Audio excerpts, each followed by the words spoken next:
sekitar jam 4:30 saya bangun. Di situ sudah ada peti, Mas Rizky. Nggak besar petinya, mungkin ukurannya itu sekitar 30 meter, 30 cm kali 30 cm. Nggak besar. Tapi itu isinya lempengan emas, Mas Rizky. Lempengan emas semua. Dan dia udah bilang, ini buat kamu, kata dia. Waktu kami ketemu, waktu dia peluk itu, saya akan kasih kenang-kenangan buat kamu malam ini sebagai mas kawin kita, kata dia. Tapi pada saat itu belum kelihatan. Pas saya bangun baru kelihatan, Mas Rizky. Dan di tempat tidur saya itu kan saya siapkan tampi yang dulu yang isinya sesajen, bunga-bunga gitu, Mas Rizky. Di dalam tampi itu yang buat bersihin beras itu ya, Mas Rizky. Tampi buat bersihin beras itu penuh uang, Mas Rizky. Penuh uang 100 ribuan semua, merah-merah, Mas Rizky. Perasaan saya itu bukan lagi di tempat saya duduk, di tempat yang penuh hutan, yang ada air terjun itu. Perasaan saya itu sudah berada di rumah mewah. Saya ngobrol di istana kerajaan itu, saya disuruh masuk. Lalu, ini anak saya, kata dia sedang mencari calon istri. Kalau kamu mau, kamu akan saya nikahkan. Apapun kebutuhan kamu, akan kami bantu. Kayak gitu. Caranya memanggil dia, saya dikasih kayak batu cincin warna merah, Mas Rizky. Batu cincin. Kapanpun kamu butuh, gunakan ini, saya akan datang, kata dia. Terus setelah ini kamu pulang, kata dia. Saya diiringi pulang, ada dayang-dayangnya juga, Mas Rizky, pulang. Singkat ceritanya, saya itu terbangun, Mas Rizky. Setelah saya bangun itu, ternyata saya itu kayak posisi orang bersemedi, lagi duduk dengan fokus. Dan ketika saya bangun itu semedi, Mas Rizky, ternyata di tangan saya itu sudah menggenggam batu merah tersebut. Dan saya kaget, Mas Rizky, ternyata saya sudah 6 hari di situ. Di tempat itu saya sudah 6 hari. Dan saya disusul sama bapak-bapak itu karena saya ditelepon nggak bisa, kata dia, nggak ada kabar sampai 6 hari, mau jalan 7 hari saya nggak ada kabar, kata dia.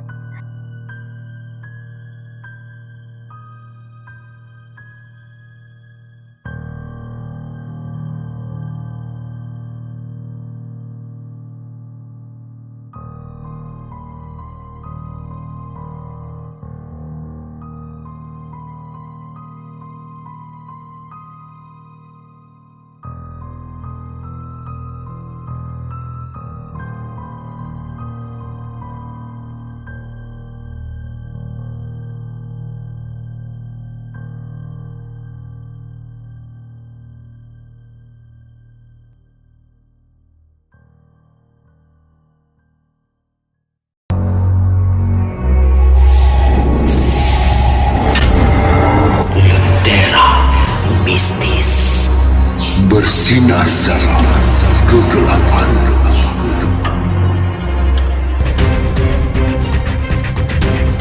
Sahabat YouTube yang budiman, saat ini Anda sedang menyaksikan tayangan Lentera Mistis. Dalam tayangan ini, Anda akan disuguhkan dengan tayangan-tayangan menarik dan mistis seperti pengalaman kejadian kisah nyata yang tentunya sudah teruji kebenarannya.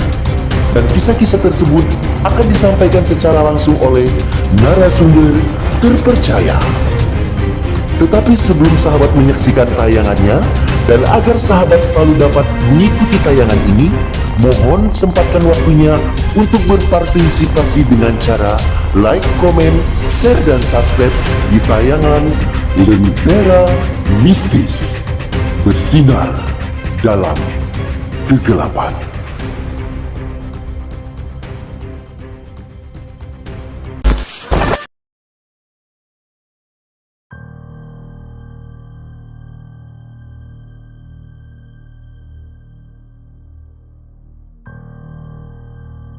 Assalamualaikum warahmatullahi wabarakatuh, sahabat mistis.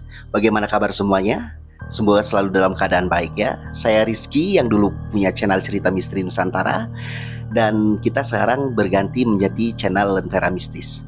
Kita akan kembali mendatangkan narasumber dengan kesaksian-kesaksian kisah nyatanya, dan tentunya kita akan langsung tanya saja dengan ibunya. Assalamualaikum Ibu. Waalaikumsalam Mas Rizky. Oke Ibu. Oh ya Bu, bagaimana nih kabar ibunya? Alhamdulillah Mas, kabar saya sehat. Alhamdulillah, semoga ibunya selalu sehat ya. Oh ya, sebelum kita masuk ke alur ceritanya, silahkan memperkenalkan diri agar teman-teman semuanya kenal sama ibunya. Baik Mas Rizky, perkenalkan buat sahabat YouTube Lentera Misteri, nama saya Ibu Sana, saya berasal dari Palembang. Terima kasih Ibu. Oh ya, benar gak sih Bu kalau Ibu melakukan jalur-jalur instan seperti itu?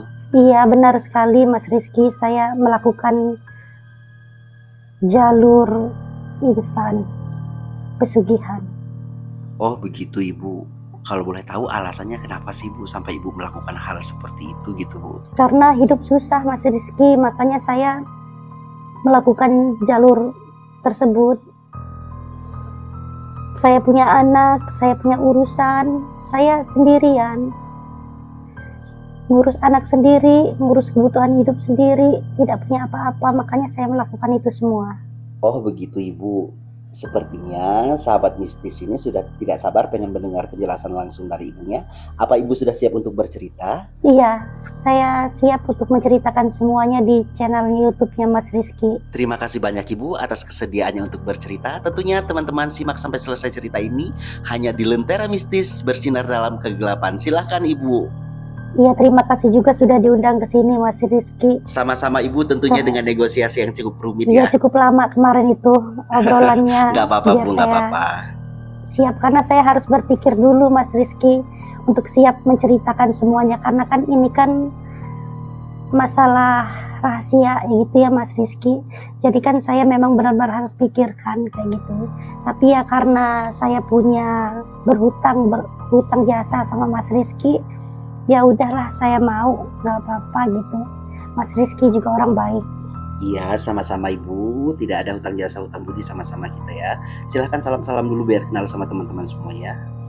Iya Mas Rizky, saya ucapkan juga selamat malam untuk sahabat-sahabat YouTube Lentera Mistis Ibu. Lentera Misteri. Saya ucapkan selamat malam. Jangan lupa di subscribe YouTube-nya ya, YouTube-nya Mas Rizky biar bisa maju. Terima gitu. kasih Ibu, amin, amin ya Bu ya. Semoga semuanya sehat-sehat semua juga. Amin, amin Saya Ibu, akan menceritakan kenapa saya sampai melakukan hal ya ibaratnya di luar jalur gitu, karena hidup saya sangat kesusahan. Iya Ibu, iya. Maaf Ibu, kalau boleh tahu cerita awalnya itu awal mulanya seperti apa sih Bu? Awal mulanya Mas Rizky, saya itu kan memang menikah sudah berjalan mungkin sekitar 10 tahunan Mas Rizky. Saya itu menikah sama suami saya itu ya awalnya ya memang sama-sama cinta. Ya namanya anak muda lah kayak gitu ya, gitu. Memang masih muda, kami menikah itu saya usia 19 tahun dan suami saya itu usia 22 tahun gitu Mas Rizky. Nah dari situ kan kami jalankan hidup tuh biasa seperti layaknya pasangan suami istri biasa Mas Rizky. Ya biasa lah gitu pokoknya Mas Rizky. Ya suami saya itu kan awal-awal saya menikah sama dia ya kerja gitu, kerja serabutan gitu Mas Rizky. Tapi setelah jalan 1 tahun mau 2 tahun kami menikah itu ya itu mulai putus kerjaan dia. Nah dari situ nggak apa-apa saya mah Mas Rizky, walaupun dia putus kerjaan juga ibaratnya mah ya yang penting mau kerja apa aja jadi kan kayak gitu. Mau nguli, mau apa yang dikerjain nggak apa-apa. Tapi suami saya itu setelah berjalan pernikahan kami yang ketiga, saya juga udah mempunyai 2 anak. mulai entah aneh-aneh kerjaannya Mas Rizky. Udah uang nggak punya, rumah pun masih ngontrak, malah dia malah bermain sama perempuan-perempuan lain lah gitulah Mas Rizky. Maksud saya itu kalau memang hidup sedang susah, kalau memang hidup sedang ya apa ya saya bilang serba kekurangan kayak gitu, udah nggak perlu bertingkah gitu Mas Rizky, nggak perlu lah yang aneh-aneh. Ya awalnya saya nggak tahu, saya juga nggak berpikiran karena saya pikirlah hidup susah, mana mungkin suami saya mah mau cari yang perempuan, bermain perempuan atau bermain aneh-aneh gitu kan.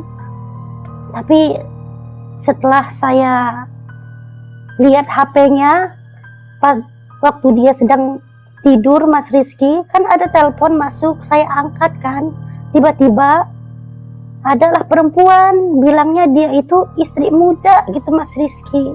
Kan coba wanita mana yang tidak hancur hatinya kan. Nah dari situlah saya itu kepercayaan saya sama suami saya itu hilang, benar-benar hilang, dan tidak ada lagi lah. Seperti harapan saya hancur Mas Rizky, karena kan saya jauh dari orang tua saya jauh.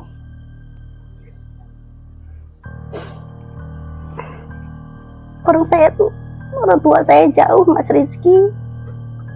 Saya sama anak-anak saya masih kecil-kecil, makan aja susah, malah suami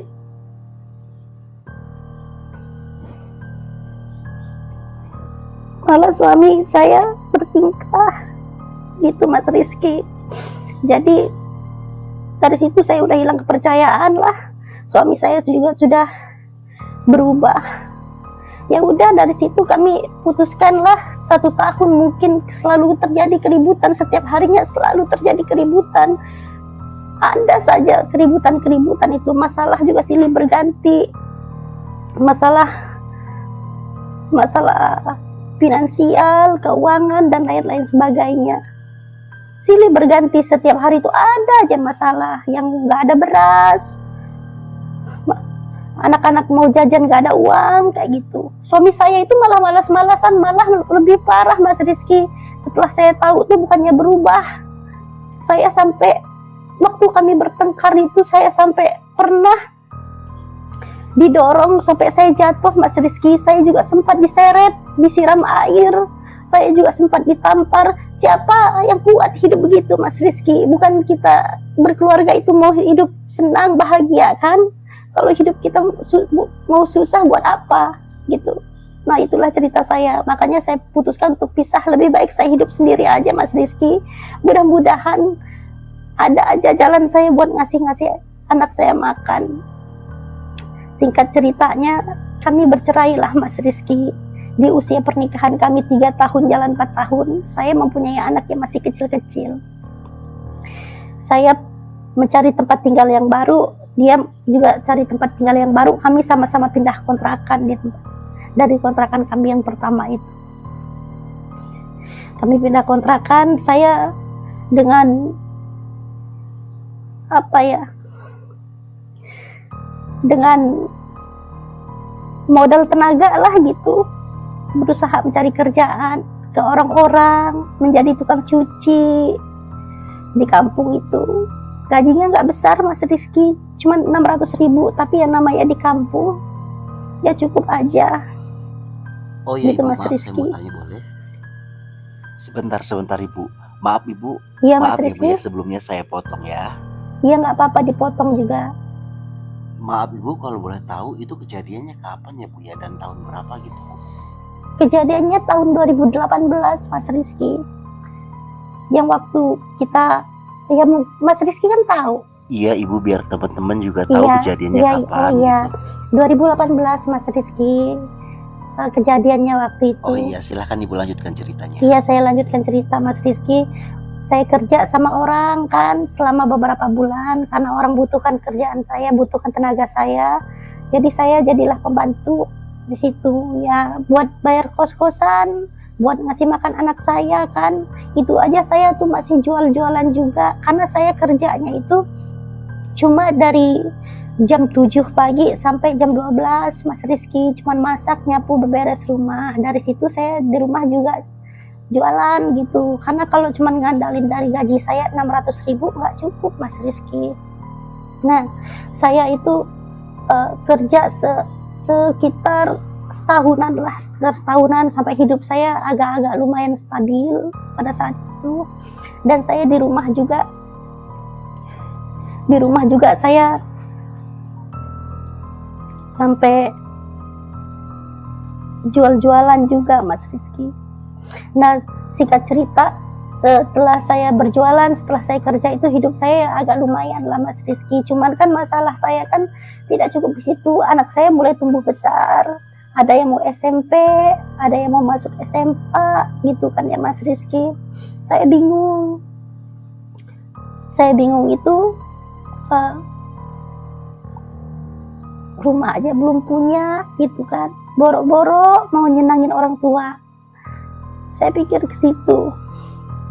Nah, saya itu kan jujur Mas Rizky, karena sudah saya kan ngidupin anak itu namanya nggak ada kerjaan tetap. Kerjaan saya cuma pembantu, dan jualan itu berapa sih kalau di kampung ya kan Mas Rizky. Nah, saya itu kan punya teman Mas Rizky. Teman saya itu dulu itu sama orang susah juga gitu. Tiba-tiba karena dia ada masalahnya itu dia itu pernah pencalonan apa gitu, kepala desa kalau nggak salah ya Mas Rizky, pencalonan kepala desa, dan dia itu kalah. Ujung-ujungnya dia itu menghilang selama beberapa lama gitu Mas Rizky, pulang-pulang kayak gitu. Tapi saya mah berteman itu memang sudah lama dengan beliau, iseng-iseng lah. Karena pada saat itu saya lagi butuh uang kan buat bayaran anak saya sekolah, mau masuk daftar ulang uang pembangunannya Mas Rizky. Saya datanglah ke rumah dia, mau pinjam uang 5 juta gitu. Nah, mau pinjam uang 5 juta itu, yaitu ternyata dia itu kenal juga sama Mas Rizky gitu kan. Ya ujungnya ya kita jadi kenal begini Mas Rizky. Ya saya lanjutin, setelah itu saya ngobrol-ngobrol kan saya sama teman itu. Nah, saya tanya, dia nanya hidup saya juga gimana sekarang. Saya bilang hidup saya mah begini-begini aja. Kamu gimana sih kok bisa kaya, kata saya. Kan dulu hidup kita sama orang biasa. Maksudnya orang yang standar-standar aja gitu Mas Rizky. Kok tiba-tiba bisa cepet gitu. Tapi saya ngomongnya seperti bercanda gitu kan Mas Rizky. Kan waktu itu ada Mas Rizky juga. Oh iya. Kalau itu jangan dibahas di sini iya, ya Bu ya. Ya udah, iya, kalau gitu Ibu lanjut cerita aja deh Bu. Ya saya lanjutin. Saya tanya-tanya kan sambil bercanda, gimana caranya kok bisa cepat gitu lepas dari masalah-masalah hidup, kok bisa mudah dapat uang, usahanya apa gitu. Ujung-ujungnya kan dari obrolan itu berlanjut sampai begini. Begitu kita ngobrol waktu itu kan, saya ingat sekali sepi keadaannya, makanya saya berani tanya-tanya kayak gitu kan sama teman saya itu, sama teman Mas Rizky juga. Nah, dia cerita, ujung-ujungnya karena saya desak terus, saya mah mau lah, mau kayak gimana juga saya mau lah, udah capek hidup susah kata saya. Terus ditanya kan waktu itu kan Mas Rizky dengar, emang kamu memang beneran mau gitu? Iya saya beneran mau gitu. Tapi ya ini mah rahasia gitu. Iya saya mah bisa megang rahasia gitu. Ujung-ujungnya ya ditunjukin, kamu kalau memang benar ini berani nggak, kamu penakut nggak, berani nggak jalanin ritualnya mah nggak mudah ritualnya gitu. Tapi saya karena sudah tekad, sudah mantap gitu, karena daripada hidup saya begini aja, ya udahlah nekat aja gitu kan. Beranilah, di mana tempatnya gitu, di atas gunung dibilangnya. Gunungnya di mana? Jauh nggak? Jauh. Itu perbatasan gunungnya, perbatasan antara pokoknya saya nggak mau sebutin lah ya gitu. Kalau di sini takutnya orang kan pro dan kontra, pro dan kontra. Nanti kalau memang butuh, memang perlu, nanti gimana caranya lah. Tapi saya nggak mau sampai di sini. Pokoknya gunungnya di Sumatera itu tempatnya kan Mas Rizky tahu. Tempatnya sangat begitu kan. Dijelasin itu, ya udahlah saya beraniin aja kata saya. Walaupun tempatnya serem, ada airnya, ada goanya, saya mah berani aja lah daripada hidup saya begini aja. Yang penting mah resiko mah diri saya sendiri gitu. Saya bilang, ya udah, nanti kalau memang nekat, kata teman saya itu yang kenal sama Mas Rizky, nanti saya kalau saya mau ziarah lagi ke sana, kamu ikut aja gitu. Ya dari semenjak itu ya kita kan lanjut Mas Rizky, telepon-teleponan gitu. Saya desak terus, kapan mau berziarah, kapan mau ziarah. Saya bilang, kata dia kan bulan depan. Ya udah, saya pulang kan dari situ. Saya juga dikasih pinjaman uang buat pembangunan anak saya yang SMA. Ya gimana kalau saya nggak melakukan itu, ya gimana saya juga mau bayarnya Mas Rizky. Lama sekali itu, ya kan. Ujungnya saya pinjam sama teman saya itu, saya pulang, selesailah pembayaran anak saya. Lantas singkat ceritanya, pas beberapa waktu 1 bulan kemudian, itu teman saya itu nelpon Mas Rizky, ngabarin kalau dia tuh mau berangkat. Ya udah, saya siap-siap, saya izin ke tempat saya kerja, saya izin kepada ada anak-anak saya berangkatlah ke sana. Wah, tempatnya jauh ya Mas Rizky, dari rumah saya ke tempat tersebut 8 jam. Karena itu di pelosok, di ujung, di bagian barat lah gitu, perbatasan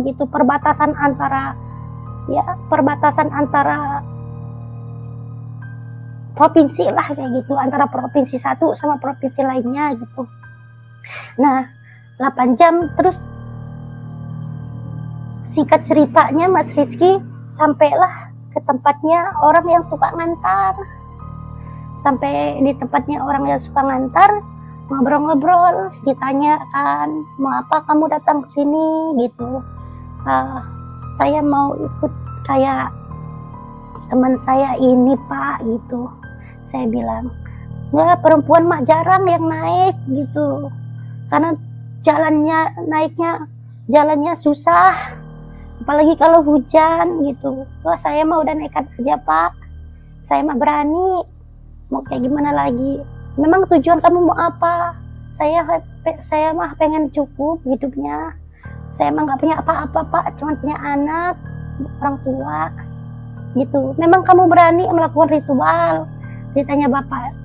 Saya berani Pak, ya saya tekatin aja. Di sana kamu harus puasa. Kalau kamu belum dapat jawaban, kamu nggak boleh turun.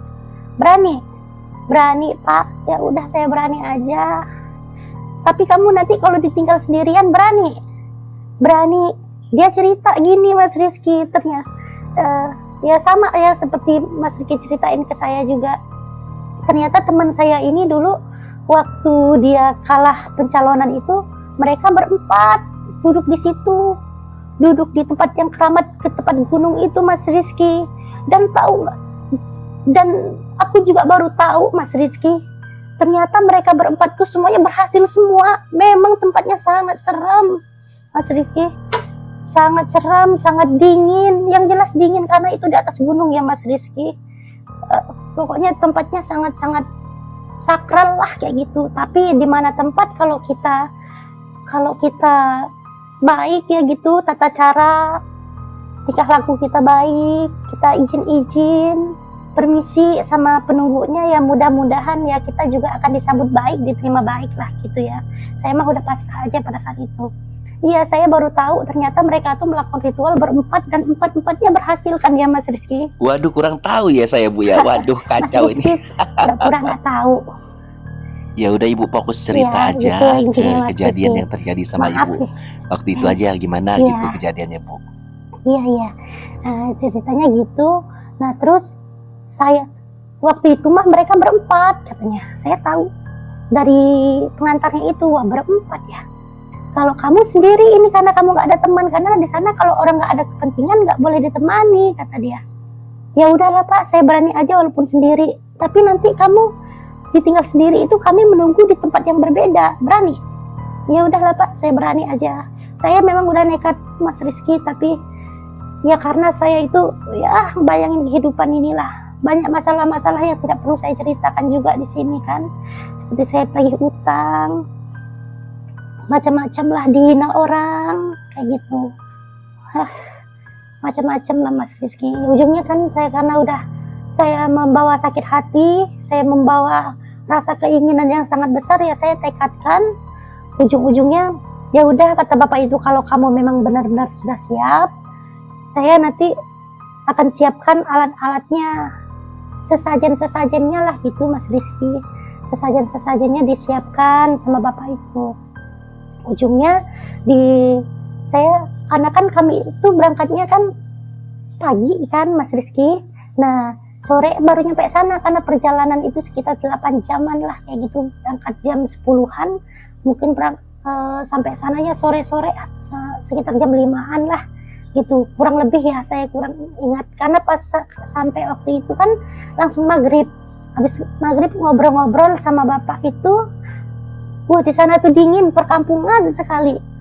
Rumahnya aja masih bilik-bilik, panggung-panggung gitu rumahnya, rumah adat-adat gitulah ya Mas Rizky. Nah hujan-hujan deras, pokoknya suasana di sana tuh enak banget lah, sadu gitu. Orangnya juga baik-baik. Nah terus setelah itu ngobrol-ngobrol itu ya tidur istirahat di situ semalaman, karena kalau malam nggak bisa naik. Nah setelah pagi-paginya si istrinya bapak itu sudah menyiapkan sesaji-sesajinya, persyaratan-persyaratannya kan saya sudah siapkan semuanya, mahar-mahar dan lain sebagainya kan sudah disiapkan semuanya untuk perbekalan, karena kita nggak tahu di sana itu mau berapa malam juga. Untuk yang ngantar segala macam itu sudah disiapkan, banyak yang dibawa di atas itu sesajen, makanan-makanan buat yang ngantar kayak gitu, minuman-minuman gitu. Nah berangkat ke atas kan Mas Rizky, tuh perjalanannya sangat benar-benar seperti yang disampaikan sama Mas Rizky lah, sama temannya Mas Rizky itu. Perjalanannya namanya di gunung ya, berangkatnya pagi, nyampe di sana jam 4 sore, dingin banget ya Mas Rizky. Itulah tempat kalau jarang didatengin sama manusia ibaratnya. Tempatnya serem, banyak pacetnya, mana hujan di jalan kan gitu, banyak kejadian tak terduga. Tapi ya saya terima kasih diiniin juga sama teman saya itu, dituntun sama, terima kasih juga Mas Rizky kayak gitu. Ujung-ujungnya sampailah intinya, sampai itu kita udah naik ke atas, masih turun kayak jurang gitu ya Mas Rizky. Turun di mana ini tempatnya, kok nggak nyampe-nyampe, kata saya. Nah terus setelah sampai di jurang tuh kayak ada airnya, kayak ada goanya, ya ini tempatnya katanya. Wow, di situ saya ya memang sempat saya lemah hati saya. Aduh, saya mau ditinggal sendirian di sini, berani nggak ya kayak gitu. Nah bapak itu bilang, gimana berani? Kalau kamu nggak berani, kita ini gagalkan saja, kata dia kayak gitu. Udah berani Pak, karena saya pikir saya udah keluarin uang, saya nggak enak sama yang tempat saya mau minta tolong teman saya itu kan. Saya sudah diantar jauh-jauh, ya dia juga ikut berziarah, karena pada saat itu dia bawa kambing juga ke atas karena untuk syukuran gitu kan ya Mas Rizky. Nah setelah itu sesajen-sesajennya disiap-siapkan. Bapak itu ya mengantar kayak berdoa gitu lah Mas Rizky. Dia bilang, nih kamu nyebutnya ini yang kamu sebut, tata caranya begini. Kamu kalau mau makan yang kenyang dulu sekarang, karena habis maghrib kamu udah nggak boleh makan sampai kamu berapa malam di sini, kamu nggak boleh makan gitu dibilangnya. Oh iya Pak, siap. Saya mah udah pasrah aja, saya nggak mikirin kalau masalah makan lah. kalau orang kesini itu sudah tekad. Kalau masih ada pikiran-pikiran takut mati, takut apa, jangan.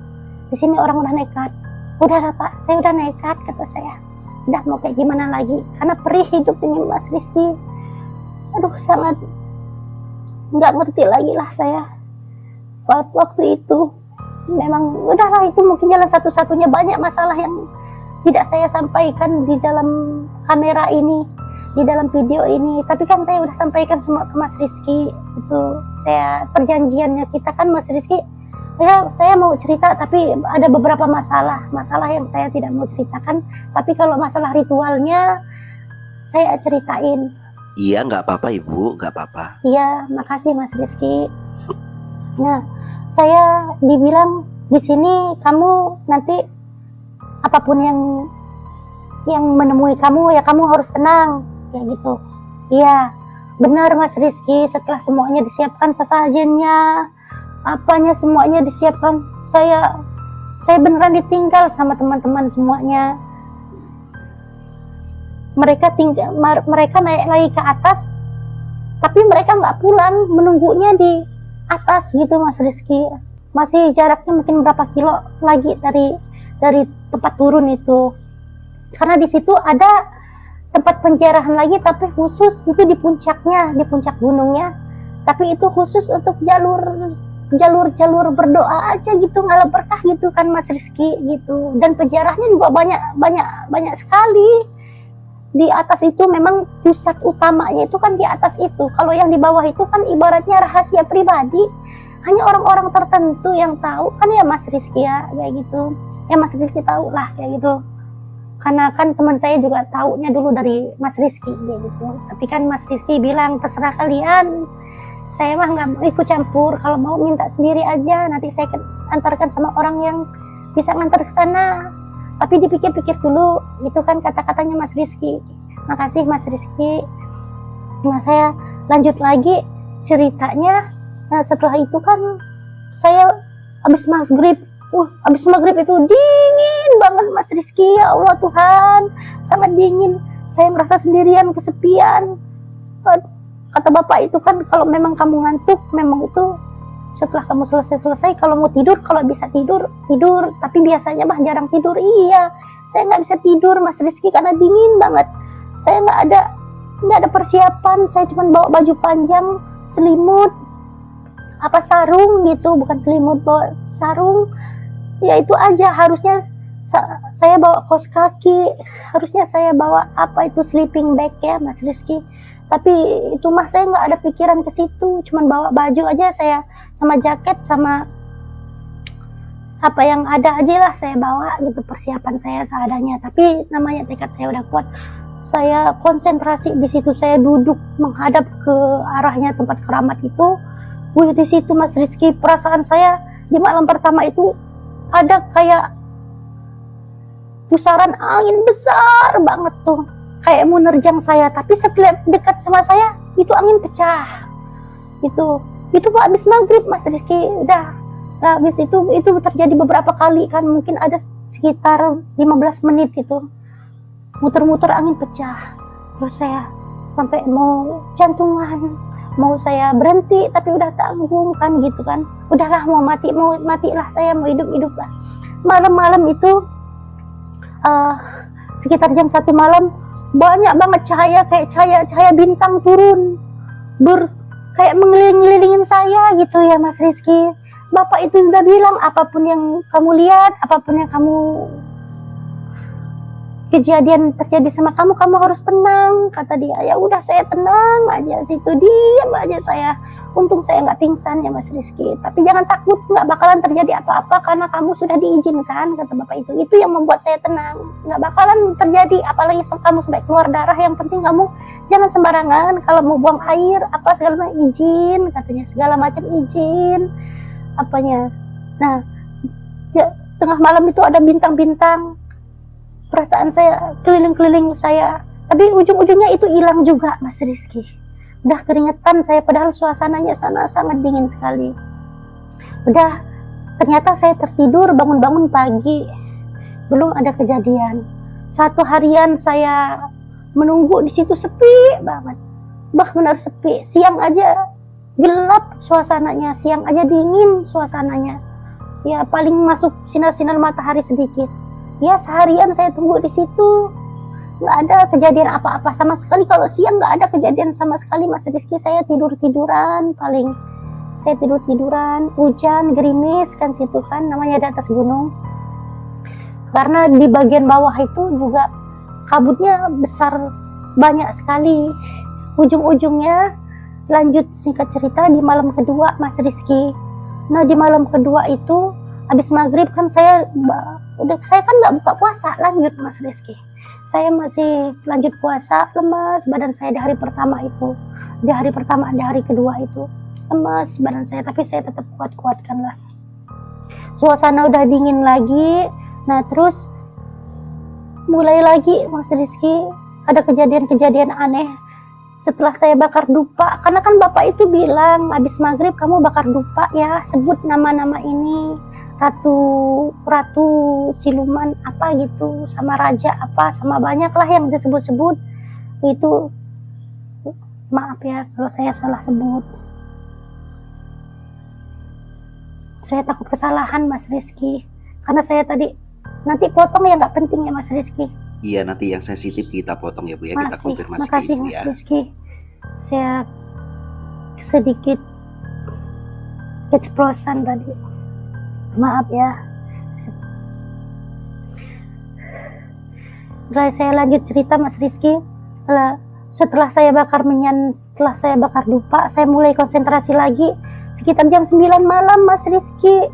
Jam 9 malam itu ada lagi kejadian Mas Rizky. Ular gede banget Mas Rizky, jelas, tapi ularnya bercahaya Mas Rizky. Ularnya ular hitam tapi bercahaya, kayak bercahaya keemasan Mas Rizky. Muter-muter saya, perasaan saya ular itu kayak nggak jalan di tanah gitu. Perasaan ular itu kayak terbang-terbang gitu Mas Rizky, ngitar-ngitarin saya. Mungkin berapa puluh kali saya diputar-puterin. Wah saya sudah keringetan.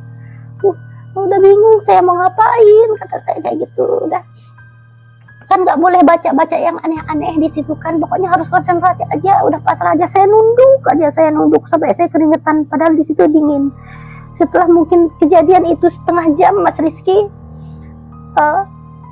itu ular hilang. Syukurnya saya nggak disentuh sama sekali, nggak disentuh Mas Rizky. Saya syukurnya di situ. Udahlah, saya pasrah, kata saya kayak gitu kan. Nah setelah itu hilang dia setengah jam 9 itu mungkin jam 10-an hilang.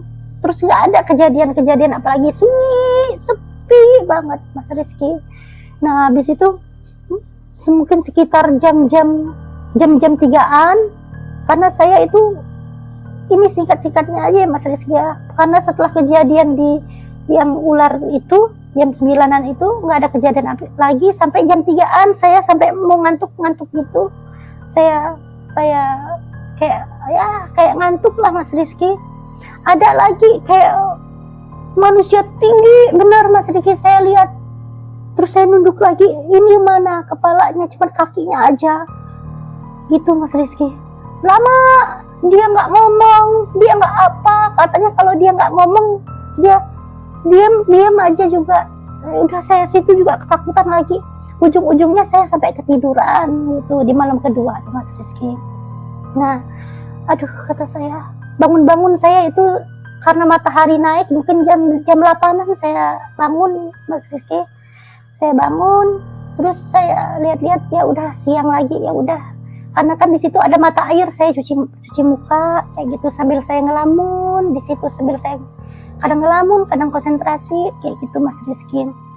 Nah habis itu ya udahlah, saya tiduran lagi sambil nunggu sore lagi. Itu di hari kedua. Nah singkat ceritanya malam lagi Mas Rizky, sore itu setelah saya bakar dupa, setelah saya bakar menyan, konsentrasi, saya sudah masih tetap puasa, tapi di malam ketiga ini malah saya nggak ngerasain terlalu haus, saya nggak ngerasain terlalu lapar Mas Rizky, nggak seperti hari pertama gitu. Nah setelah itu saya ngelihat dari depan saya itu dari tempat yang benar-benar dikeramatkan itu muncul selendang panjang benar warna merah, Mas Rizky. Selendang panjang benar. Nah, kata saya, selendangnya itu kayak mau melilit saya, Mas Rizky. Saya takut saya dicekek gitu kan. Saya ketakutan, tapi saya nggak berani ngomong apa-apa. Udah, saya pasrah aja. Ternyata itu memang melingkar di tubuh saya, Mas Rizky. Tapi saya tidak merasa sesak, Mas Rizky. Karena seperti ada jaraknya sekitar 1 jengkal dari tubuh saya. Tubuh saya itu tidak terbungkus, tapi tidak sampai kena kayak gitu, Mas Rizky. Jadi seperti ditutupin gitu, Mas Rizky. Seperti diperisai aja gitu ya, Mas Rizky. Kayak gitu. Aduh, kata saya udah pasrah aja, saya nunduk aja. Lama-kelamaan itu menghilang. Ujungnya dia hilang lagi, Mas Rizky. Itu kejadian tuh sekitar jam 7 setelah saya bakar dupa.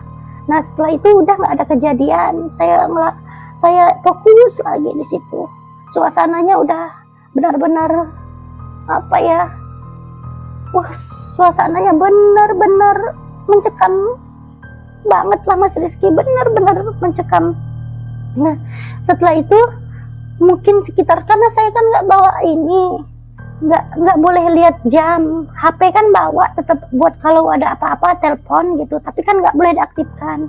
Jadi saya nggak tahu, ini perkiraan saya mungkin sekitar jam 1 malaman gitu, Mas Rizky. Ada suara kayak suara orang teriak kencang banget gitu, Mas Rizky. Tapi bukan manggil saya, nggak manggil saya, Mas Rizky. Gitu, makanya saya diam aja. Kayak orang teriak-teriak, orang rame teriak, kayak orang apa ya, kayak orang lagi perang gitu, Mas Rizky. Saya diam aja. Terus abis itu suara gamelan ganti lagi. Nah, setelah itu ganti lagi kayak suara orang lagi ngobrol rame gitu, Mas Rizky. Kayak suara orang lagi ngobrol, kayak orang hajatan gitu, Mas Rizky. Nah, setelah itu ganti lagi kayak orang apa ya, kayak orang teriak-teriak lagi gitu, Mas Rizky. Terus suara gamelan lagi, pokoknya ganti-ganti gitulah suaranya, Mas Rizky. Itu lama bener, mungkin sekitar 1 jaman itu, nggak berhenti. Saya perhatiin, saya diam, saya sambil merem, saya sambil merhatiin itu suara-suaranya, Mas Rizky. Aduh, kata saya udah pasrah aja. Nah, kata bapak itu kan kalau cepat saya 1 hari itu udah selesai, tapi kalau belum kamu harus tunggu, kata dia. Ujung-ujungnya sampai pagi belum, Mas Rizky, saya belum ditemui. Saya bilang, ya ampun, kata saya, apa saya ini nggak ada milik ya di sini? Orang-orang ada yang cepat, kenapa saya ini lama kayak gitu? Ujiannya berat kayak gitu sambil puasa. Tapi karena saya udah tekad, karena kata bapak itu intinya nanti kalau kamu belum ditemuin 3 malam, kami pulang. Tapi kalau ada apa-apa telepon, nanti kami susul, kayak gitu. Nah, mungkin mereka udah pulang, tapi saya nggak mau pulang, Mas Rizky, karena buat naik ke atasnya aja jauh, buat turun sendiri saya apalagi, karena berapa jam turun ke rumahnya bapak juru tukang antarnya itu. Saya udah pasrah aja dah, mau saya berapa lama lah di sini, saya pasrah. Saya udah berpikir kayak gitu. Nah, singkat ceritanya, malam lagi, Mas Rizky, saya masih tetap puasa, tapi saya di situ seperti dibantu, seperti saya itu sudah tidak ada lagi hasrat saya buat makan, rasa lapar, rasa apa tuh nggak ada, Mas Rizky. Udah nggak ada lagi rasa lapar saya. Badan saya itu seperti mengambang kayak gitu, karena memang tidak ada isi apa-apa kan, kayak gitu. Kencing aja saya jarang-jarang kayak gitu, karena memang tidak ada asupan apa-apa. Nah, dari maghrib saya bakar dupa, terus sampai jam berapa ya gitu, sampai jam mungkin sekitar jam 2-an itu nggak ada apa-apa sama sekali, Mas Rizky. Saya udah lemas, saya kok nggak ada petunjuk apa-apa lagi gitu. Karena dari saya bakar dupa habis maghrib itu, Mas Rizky, menjelang maghrib, habis maghrib kan harus bakar dupa sampai jam 7 nggak ada apa-apa, jam 8 nggak ada, 9 nggak ada, 10, 11, 12, jam 1 nggak ada, jam 2 nggak ada. Ujung-ujungnya saya udah ngantuk, Mas Rizky, saya udah pasrah di malam keempat itu. Saya sampai bingung, aduh saya ini kan nggak ada milik rezekinya di sini. Tapi Saya ingat lagi, masa iya teman saya itu berempat semuanya dapat semua rezeki dari tempat ini, kayak gitu. Tapi saya udah pasrah di situ, saya udah pasrah aja sambil saya nangis, Mas Rizky, karena sedih sekali. Saya ingat anak-anak saya. Kalau saya ingat itu, saya jadi ingat masa lalu saya, Mas Rizky. Makanya sebenarnya saya nggak mau cerita masalah ini.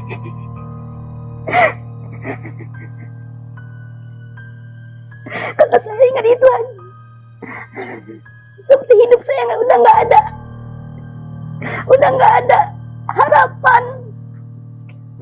Tapi terima kasih banyak Mas Rizky, terima kasih juga buat Sama-sama teman saya. Ibu, sama-sama Semoga ya. kita sehat selalu. Sabar. Semoga juga YouTube-nya Mas Rizky ini juga naik. Amin. Semoga saja.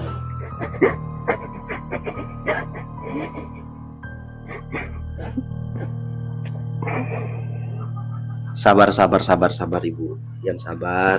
Nggak boleh emosi kayak gitu, yang sabar. Ya udah tenangin aja dulu Bu.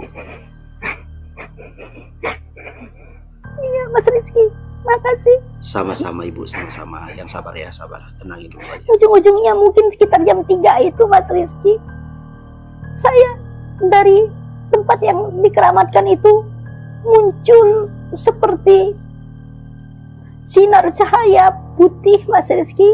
Terus itu tempat keramat yang kayak air terjun, kayak gua itu seperti ada sinar cahaya putih dan itu membesar Mas Rizky. Terus kayak berubah jadi pintu gerbang. Nah di situ tuh ternyata ada rumah bagus sekali Mas Rizky, megah, istana. Ternyata itu istana Mas Rizky. Nah terus dia bilang sama saya, dia tanya, laki-laki tanya sama saya memakai baju kerajaan, kayak kerajaan film Angling Dharma gitu Mas Rizky. Dia tanya, ada apa kamu datang ke sini? Kenapa kamu sampai berhari-hari sanggup lewati ujian yang cukup berat ini? Kenapa kamu sampai sanggup, sampai berani, sampai tekad datang ke sini? Kata dia.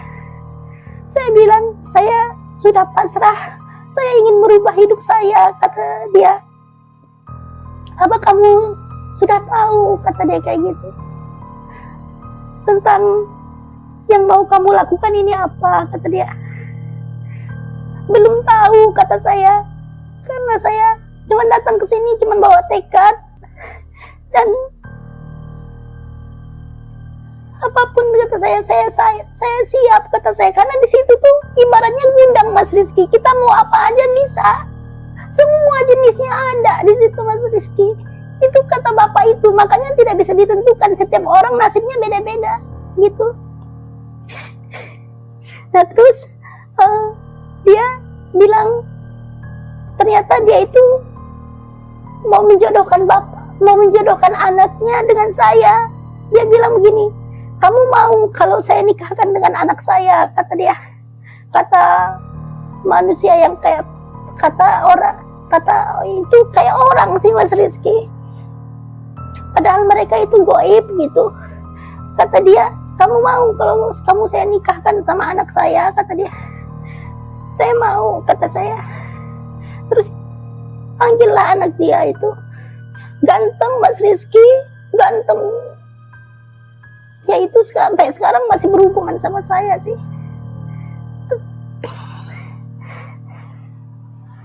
Kayaknya saya nggak bisa lanjutin cerita Mas Rizky. Nah kenapa Ibu? Kenapa Nggak apa-apa ya, Mas bisa Rizky. lanjutin aja, nanti penonton kita kecewa. Iya maaf sebelumnya kalau saya kesalahan, maaf Pangeran. Nanti kalau yang maaf. bersifat sensitif kita akan hapus, akan Saya hilangkan kok cerita. Bu, atau kita sensor.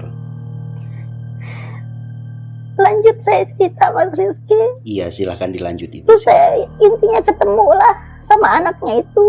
Perasaan saya itu bukan lagi di tempat saya duduk, di tempat yang penuh hutan, yang ada air terjun itu. Perasaan saya itu sudah berada di rumah mewah. Saya ngobrol di istana kerajaan itu, saya disuruh masuk. Lalu ini anak saya, kata dia sedang mencari calon istri. Kalau kamu mau, kamu akan saya nikahkan. Apapun kebutuhan kamu, akan kami bantu. Kayak gitu. Ya, saya mau, kata saya. Saya juga jatuh cinta sama dia, gantengnya. Sampai saya tidak menyesal intinya Mas Rizky melakukan ini semua. Ya, ujung-ujungnya ya kami itu menikahlah, diwalikan sama bapaknya itu juga perasaan saya waktu itu seperti berjalan begitu cepat Mas Rizky, jadi seperti langsung ada hajatan apa segala macam kayak gitu, seperti saya dipengantenin kayak gitu. Langsung saya merasa saya sudah berada di suatu ranjang ya, intinya kami melakukan hubungan itu intinya Mas Rizky. Setelah itu dia bilang, mulai saat ini saya menjadi suami kamu, kata pangeran itu. Nah, singkat ceritanya aja, saya disuruh pulang sama dia, dikasih caranya memanggil dia. Saya dikasih kayak batu cincin warna merah Mas Rizky, batu cincin. Kapanpun kamu butuh, gunakan ini, saya akan datang, kata dia. Terus setelah ini kamu pulang, kata dia. Saya diiringi pulang, ada dayang-dayangnya juga Mas Rizky, pulang gitu, cantik-cantik gitu ya, orang-orang di situ tuh. Terus saya pulang, singkat ceritanya saya itu terbangun Mas Rizky. Setelah saya bangun itu ternyata saya itu kayak orang, posisi orang bersemedi, lagi duduk dengan fokus. Dan ketika saya bangun itu semedi Mas Rizky, ternyata di tangan saya itu sudah menggenggam batu merah tersebut. Dan saya kaget Mas Rizky, ternyata saya sudah 6 hari di situ, di tempat itu saya sudah 6 hari. Dan saya disusul sama bapak-bapak itu karena saya ditelepon nggak bisa, kata dia nggak ada kabar sampai 6 hari, mau jalan 7 hari saya nggak ada kabar, kata dia. Dan bapak itu bapak itu kan memang mengerti, dia kan kayak gitu, saya memang tidak boleh diganggu, kata dia, karena dia sedang berada di alam lain. Bapak itu bisa tahu kayak gitu. Jadi mereka itu selama 1 malaman itu nunggu saya Mas Rizky. Ternyata mereka juga sudah nunggu saya semalam, tapi karena saya posisi tidak sadar dalam posisi bertunduk bertapa, ditungguin sama mereka kayak gitu Mas Rizky. Lalu setelah selesai saya ya udah, kata bapak itu, nih makan dulu, nih minum. Saya makan minum, buka dulu, terus kami jalan pulang Mas Rizky. Saya sampai dituntun karena badan saya lemas gitu Mas Rizky. Ternyata saya sudah 7 hari, padahal waktu saya bertemu itu jalan 4 hari, berarti 3 hari 3 malam saya di dalam itu. Padahal suasananya itu kayak sebentar gitu Mas Rizky, kayak cuman setengah jam gitulah. Tapi memang waktu itu berjalan cukup cepat. Dan setelah itu saya dituntun pulang. Singkat ceritanya perjalanan cukup panjang, sampai berhenti berapa kali. Aturan perjalanan itu bisa ditempuh 6 jam, jamnya sampai 10 jam lebih. Terus sampai di rumah bapak itu saya disuruh mandi, bersih-bersih, makan. Setelah malam-malamnya saya ceritakan semua. Teman saya kan yang saya pinjemin uang itu kan sudah pulang.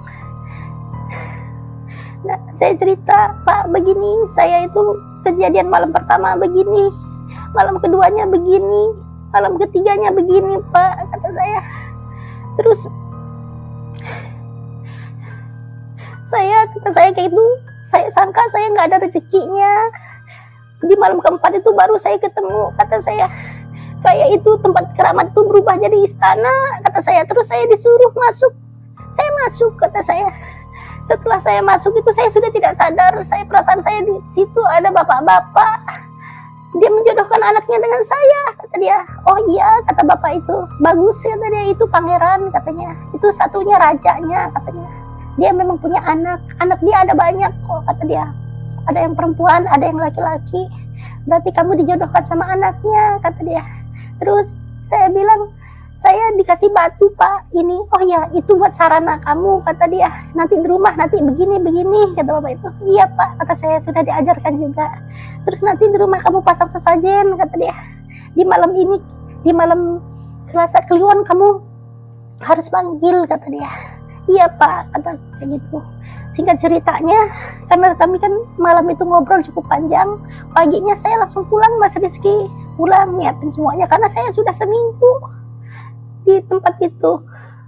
Saya pulang, singkat cerita perjalanan itu sekitar 8-10 jam, naik travel saya, terus saya menunggu sampai malam Selasa Kliwon. Saya harus menyiapkan kamar yang tidak boleh orang tahu satupun, nggak boleh ada orang masuk satupun. Saya sendiri yang tahu. Singkat ceritanya, sampailah di malam Selasa Kliwon itu, saya melakukan ritual di situ Mas Rizky. Batu yang saya bawa itu, saya taruh di dalam piring, di atas piring kayak gitu Mas Rizky. Terus saya kasih oleskan minyak. Dari batu itu Mas Rizky, setelah saya melakukan ritual, singkatnya aja ya Mas Rizky, saya mulai kan dari jam 4 sore udah nggak boleh keluar, harus mandi dulu. Setelah mandi pasang sesajen yang sudah diajarin, setelah itu baca rapalan mantra-mantranya sekitar jam 11 malam, karena soal malaman itu kan saya nggak boleh keluar ya Mas Rizky. Dari batu itu muncul cahaya. Lantas dari cahaya itu Mas Rizky, tiba-tiba saya kaget, di belakang saya itu sudah ada yang meluk saya Mas Rizky. Sudah ada yang meluk saya. Ternyata yang meluk saya itu pangeran yang saya temuin di dalam istana yang gaib itu Mas Rizky, tempat ritual itu. Ganteng sekali Mas Rizky. Terima kasih Pangeran. Maaf ya Pangeran. Maaf saya cerita ya Pangeran. Saya tidak ada niat untuk menjelekkan. Saya minta izin sebelumnya. Saya takut Mas Rizky. Nah setelah itu saya melakukan sesuatu hubungan di situ. Ketika saya bangun Mas Rizky, singkat ceritanya sekitar jam 4:30 saya bangun. Di situ sudah ada peti Mas Rizky. Enggak besar petinya, mungkin ukurannya itu sekitar 30 cm kali 30 cm, nggak besar, tapi itu isinya lempengan emas Mas Rizky, lempengan emas semua. Dan dia udah bilang ini buat kamu, kata dia. Waktu kami ketemu, waktu dia peluk itu, saya akan kasih kenang-kenangan buat kamu malam ini sebagai mas kawin kita, kata dia. Tapi pada saat itu belum kelihatan.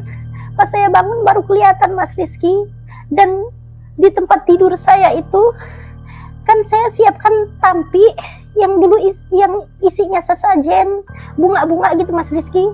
Di dalam tampi itu yang buat bersihin beras itu ya Mas Rizky. Tampi buat bersihin beras itu penuh uang Mas Rizky. Penuh uang 100 ribuan semua, merah-merah Mas Rizky. Nah dari semenjak itu hidup saya berubah sangat drastis Mas Rizky. Sampai saya punya tanggungan di mana-mana saya selesaikan. Terus anak saya pindahkan sekolah karena kami pindah ke kota Mas Rizky. Kan saya takut di situ kan, kalau di situ saya takut orang curiga kok saya bisa kaya secara cepat gitu kan. Nah setelah setiap bulannya itu dia datang 2 kali. Setiap bulannya datang dia 2 kali, terus setiap malam Kamis Kliwon dan setiap malam Selasa Kliwon dia datang Mas Rizky, sebulan 2 kali. Dari semenjak itu hidup saya berubah sampai saat ini Mas Rizky. Oh berarti sampai saat ini ibu masih Ya, sering Mas Rizky. ketemu sama pangeran itu ya Bu ya? Berarti ibu masih sering ketemu, maksud saya ibu, sama pangeran itu? Iya masih sampai saat ini Mas Rizky. Makanya kalau saya mau ngomong hati-hati, takut pangeran tersinggung gitu Mas Rizky. Makanya saya bilang sama Mas Rizky saya tuh sebenarnya mau bantu Mas Rizky, tapi saya juga berhutang jasa sama Mas Rizky. Takut kayak gitu. Sebenarnya saya sama pangeran, sama kerajaan yang gaib itu seluruhnya gitu. Cuman saya juga ngerasa berhutang budi sama Mas Rizky. Makanya saya mikir-mikir ketika kita telepon rembukan mau buat konten ini, saya mikir-mikir Mas Rizky, saya buat atau enggak ya, kata saya. Di lain sisi saya nggak enak sama Mas Rizky. Di lain sisi saya takut, tapi dengan penjelasan dari Mas Rizky ya, jadilah kita buat ini Mas Rizky. Saya doakan channelnya maju ya Mas Rizky. Amin, amin Ibu. Semoga Amin. saja dan semoga Ibu Amin. sehat Terima selalu. kasih Mas Rizky Amin. juga sehat ya Mas Rizky. Amin Ibu, amin. Terima kasih Ibu.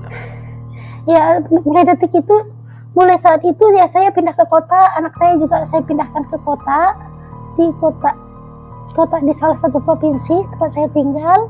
Terus ya saya beli rumah lah Mas Rizky.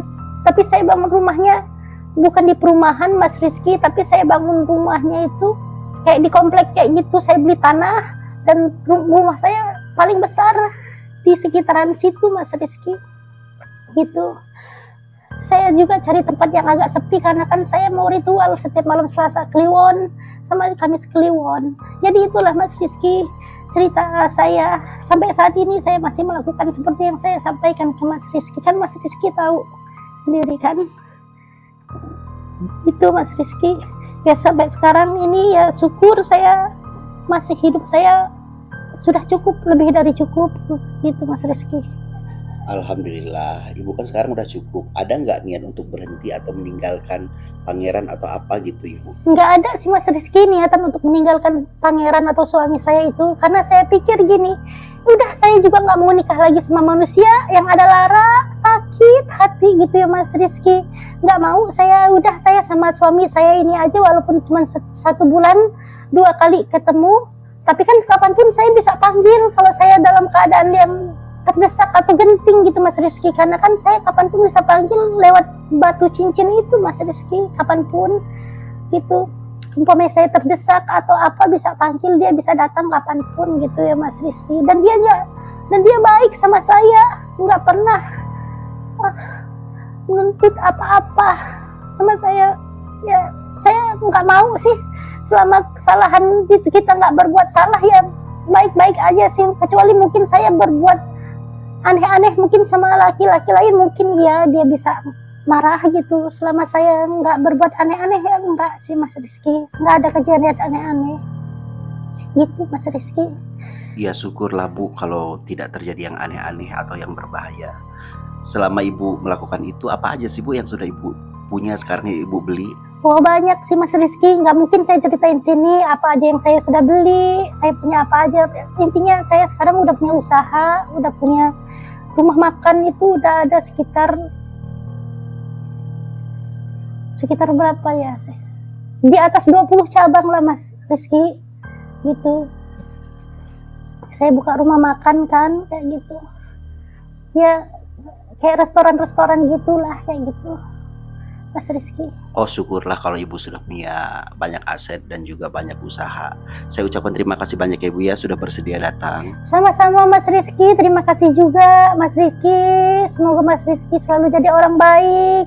Semoga Amin Ibu, sehat-sehat amin. selalu Ibu juga juga orang buat Mas baik. Rizky. Semoga Ibu juga sehat Terima selalu. kasih juga, Mas Amin. Rizky. Sehat-sehat selalu ya Mas Rizky. Amin. Semoga kita sehat selalu. Tim saya juga sehat selalu. Semuanya sehat selalu. Amin Ibu. Oh ya Ibu, boleh dong kasih pesan dan kesan buat teman-teman YouTube kita biar mereka selalu nonton channel YouTube ini. Saya berpesan Mas Rizky. Oh ya. Iya silahkan. Oh kasih ya, pesan buat dan kesan. teman-teman jangan lupa subscribe di channel YouTube ini ya Mas Rizky, ini Lentera Mistis Ibu. Mistis. Subscribe ya teman-teman, dan juga saya tidak mengajak teman-teman semuanya, ini nggak perlu ditiru sama teman-teman semuanya karena tidak mudah. Jangan ditiru lah, intinya kayak gitu ya. Itu aja sih saya sampaikan lah kayak gitu. Memang benar-benar harus membutuhkan, memang benar-benar harus sakit dulu lah kayak gitu, ngerjainnya juga nggak mudah kayak gitu. Jadi tidak semudah membalikkan telapak tangan tuh, enggak ya. Jangan, saya tidak mengajak, intinya gitu ya Mas Rizky ya.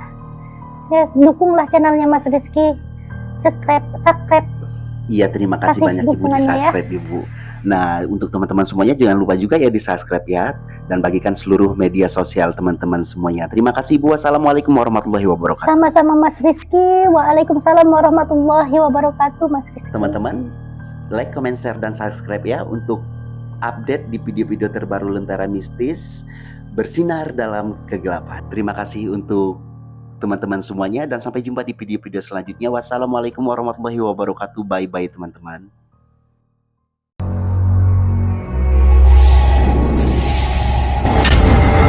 Lentera mistis bersinar dalam kegelapan.